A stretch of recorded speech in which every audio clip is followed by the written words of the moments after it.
শুরু হয়ে গেছে আসন্ন ঈদুল আজহায় মুক্তির তালিকায় থাকা নতুন সিনেমা টগরের প্রচারণা। চলতি বছরের শুরুতেই চলচ্চিত্রটির ঘোষণা দিয়েছিলেন নির্মাতা আলোক হাসান। সেই অনুযায়ী প্রস্তুতি শুরু হয় সিনেমাটির শুটিংয়ের। তবে সে সময় নায়িকার নাম ঘোষণা করা হয়েছিল প্রার্থনা ফারদিন দিঘির।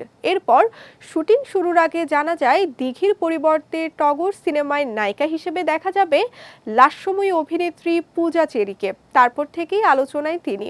এবার সিনেমার প্রচারণা নিয়ে ব্যস্ত সময় পার করছেন পূজা চেরি। বর্তমানে ডাবিং এর কাজ চলছে টগর সিনেমার।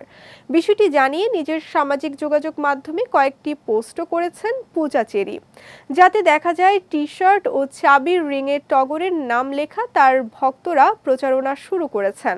ছবিগুলো নিজের ফেসবুকে শেয়ার করে সবাইকে পাশে থাকার অনুরোধ করেছেন অভিনেত্রী, যাতে বোঝাই যাচ্ছে আসন্ন ঈদুল আজহায় সিনেমা হলে দাপট দেখাতে আগে থেকেই প্রস্তুত হচ্ছেন পূজা। আলোক হাসান পরিচালিত টগর সিনেমায় নায়কের ভূমিকায় দেখা যাবে জনপ্রিয় অভিনেতা আদর আজাদকে।